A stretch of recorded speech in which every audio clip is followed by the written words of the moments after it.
Hey everybody, before you start this video, you should know something really quick. You don't have to watch the whole thing and you don't have to watch it in order. If you want a tour of the Caroline Super Science Kit, you can go here. If you want to see some possible projects that you can make with the stuff in the kit, you can go here. If you want to see how to hook up your motor, how to build a battery pack, how to make a fan blade for your motor, or some other places to go after this for ways to share your projects, see more projects, or just keep learning, you can go here. Thanks! Hey, this is Liv at the Free Science Workshop, and if you are watching this video, you are probably a member of the Caroline Super Science Club. Hopefully you have also gotten a copy of this book, Kinetic Contraptions, written by our friend Kurt Gabrielson, and a bag of goodies. Now before we dig into what exactly is going to happen next, spoiler alert, most of that's up to you, let's take a look at what's inside the bag. Alright, so besides your Kinetic Contraptions book, which is full of project ideas and tips and tricks for getting your projects to work the way you want, we also have our bag of science materials. There should be a few skewers, which make really good axles for cars or sticks for structures, some straws, a plastic spoon, great for catapults, 3 wires with the end stripped off so that there's a little bit of metal poking out of each end. Oop, all my stuff stuck in the cup. Let's try this again. 2 corks, great for sticking things into and holding things still. Some popsicle sticks. Now this looks a little silly, but this is electrical tape, so if you can find the end, you should be able to unwrap it. Hopefully. There we go. You should be able to unwrap it and use it to help tape your projects together. A motor. We'll talk more about this one in a little bit. How to get it running and how to attach some things to it. A cup. Some wheels. 2 AA batteries. A couple paper clips. And 2 weird little blobby things. Those are hot glue nubs. A rat. It's always nice to have a few things to get you started, but don't let what's in that bag limit you. By all means, an important part of tinkering is being able to scavenge and use what you can find. Anything from toilet paper tubes, to foil bits, maybe a leftover Chipotle wrapper, string. These 2-liter bottles are awesome because you have the plastic and the cap, both of which are super useful for tinkering projects. Duct tape and markers, always a popular choice. Even things like binder clips or clothespins, things that can clip or grab or hold things together. Random scraps of wood even. Things that might be recycled, things that might be thrown away, that you can turn into something awesome. Old electronics that are already broken are a really great source of motors and extra wires, lights, things to take out of here and turn into awesome creations. And my personal favorite, after a night of takeout, if you have a little bit of cardboard and a plastic spoon, these 2 things combined can already become a catapult. Examples of what you might want to make include this color spinner. The only extra thing is a little piece of cardboard that I got from a Dunkin' Donuts to-go container, some paper, and some markers. And when we hook it up, we can watch our design turn into some fancy spin art. If you wanted to bring in a clump of aluminum foil, and for this one I've got a little foam airplane that I cut out of some packaging material. You could use paper or anything you find interesting. And a propeller made out of an old soda bottle. And when we connect our airplane,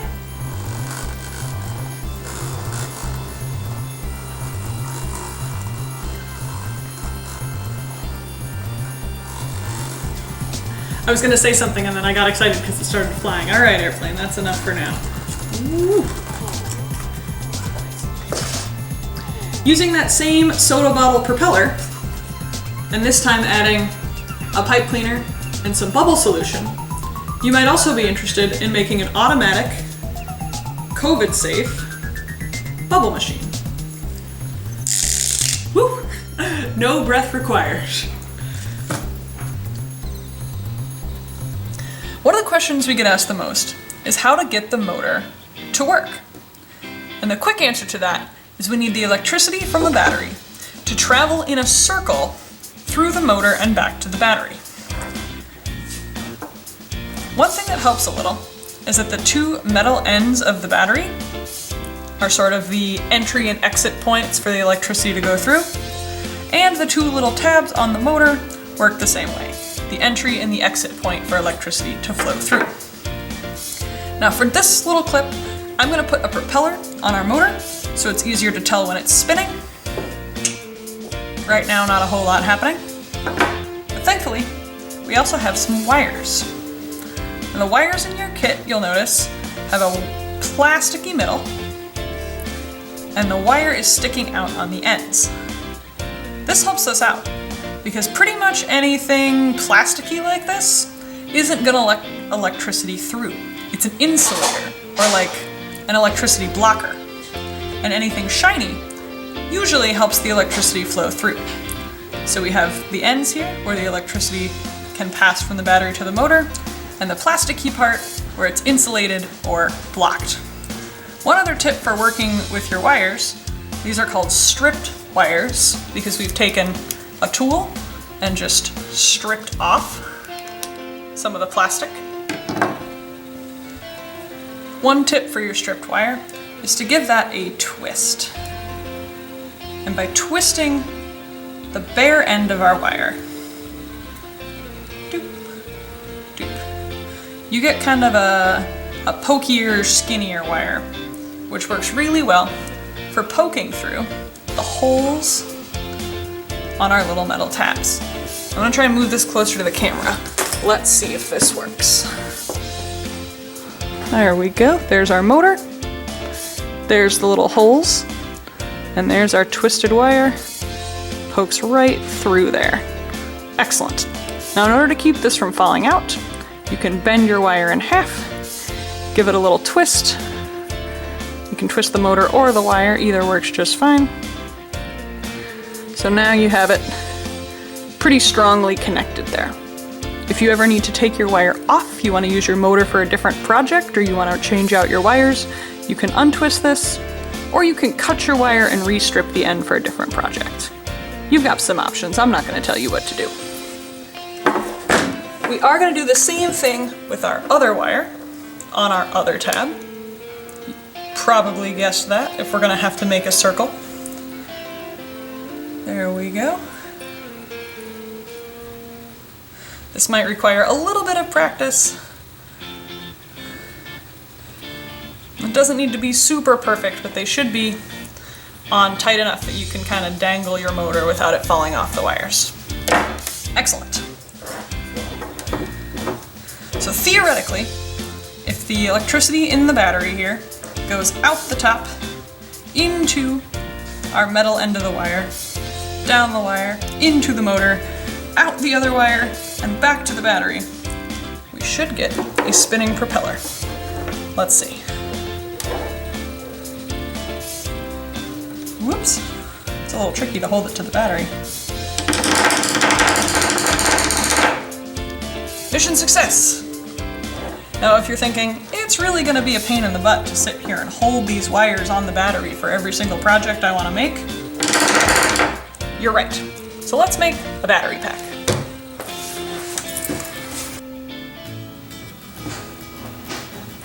In order to help us connect and disconnect our projects, you may want to turn your battery into a battery pack.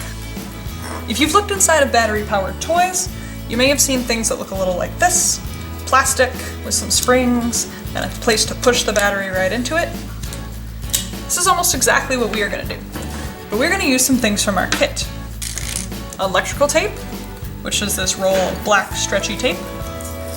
Now remember, the plasticky stuff is usually an electricity blocker or an insulator, so that's nice. And you're going to need something metally. Paper clips work great, as long as they're not the colored ones, because remember, these are covered in plastic, kind of like our wires. Get out of here. There we go. Foil is a good one. Usually pretty easy to find, even if it's off of a sandwich you had for lunch or something.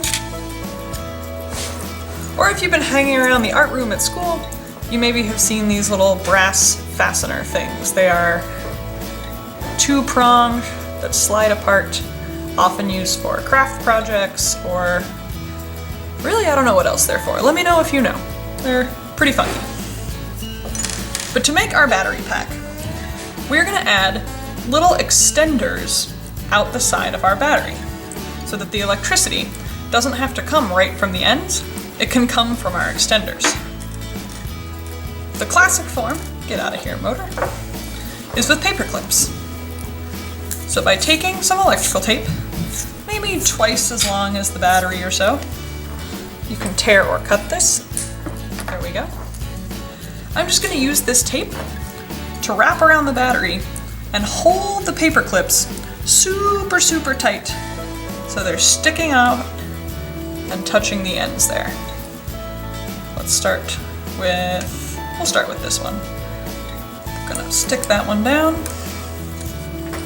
Gonna connect the end of the battery to the paper clip and tape it on. It's a little hard to do on video. There we go. The tighter the better. Woo! Wrapping that tape around. But before we get to the other end of the battery, we're gonna wanna add in a second paper clip. If I wrap the tape around right now, it's gonna block that electricity and our project is not gonna work. So we'll put our second battery on there, pull that tape really tight so it's acting like a belt, holding everything in nice and tight. All right, so I curled my tape up a little bit, that's okay. Tape gets the better of all of us sometimes, so I'm just gonna add a second piece. There we go. To keep my battery nice and tight. Sweet. Let's give it a test.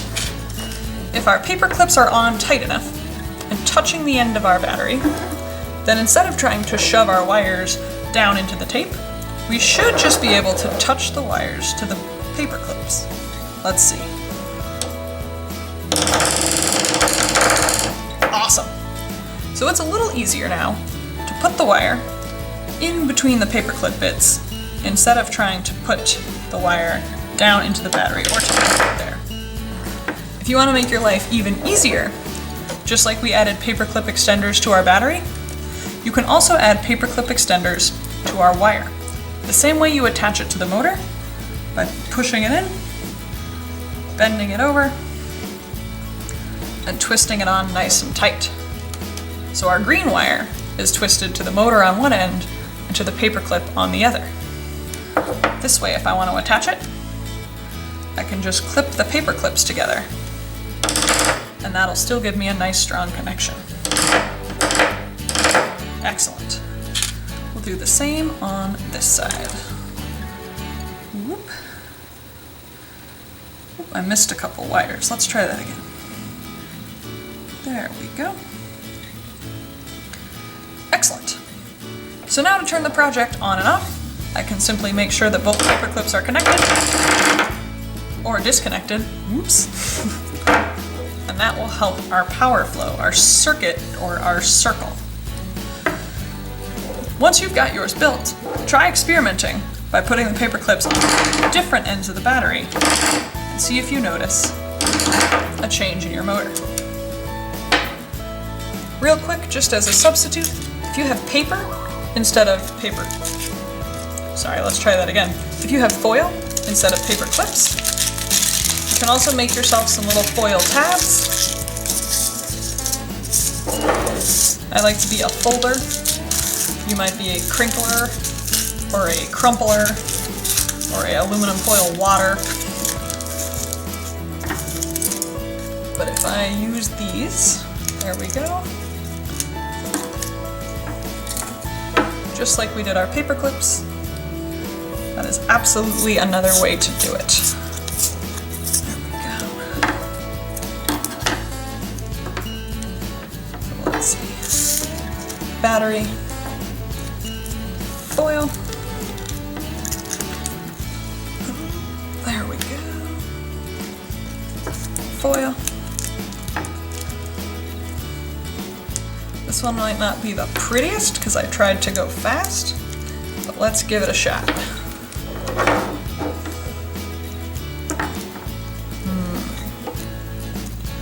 Paperclip attach. Paperclip attach. Excellent. And there is our paperclip foil battery pack.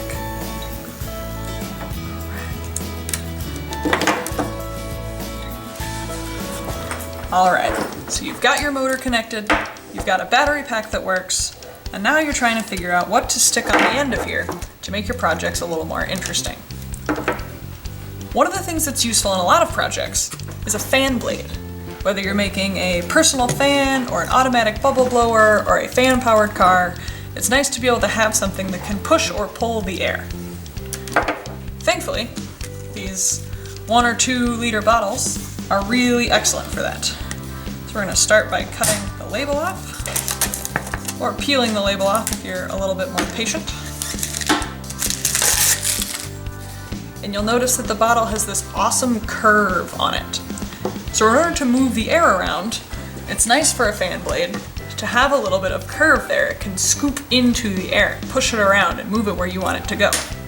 Whoops, that one just went in the trash. So for this one, if you make your fan blade not straight up and down, not side to side, but on the diagonal, by cutting out, that marker's very sad. Let's try a different one. By cutting out a diagonal strip of this bottle, just like that, we should be able to get a blade with a little bit of curve. Scissors usually work well enough, although getting that first little poke in there might be difficult. Let's try a pin. There we go. Once you've got your scissors in, it should cut pretty easy. All right.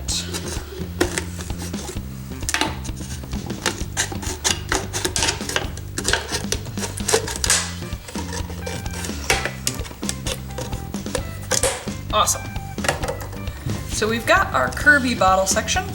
If you want it to be pretty or even just a little bit less sharp on the edges, go ahead and trim off the corners so they are nice and round. Awesome.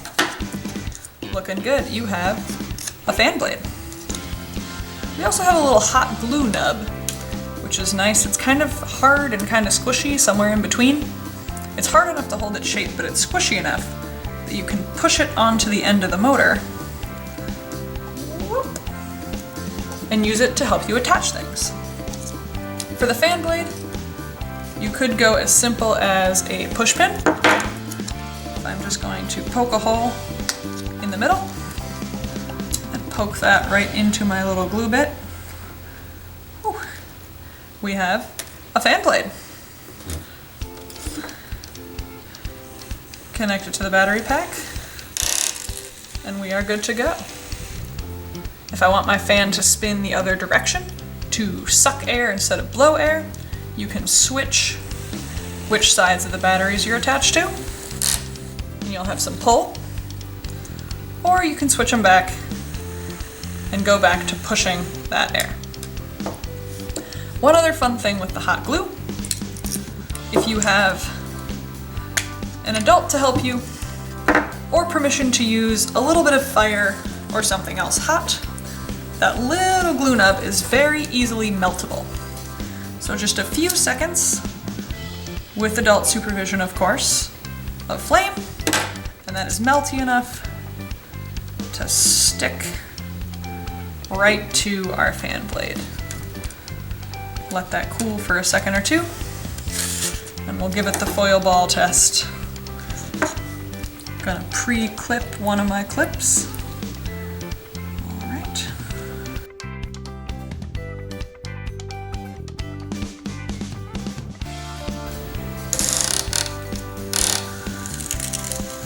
Excellent.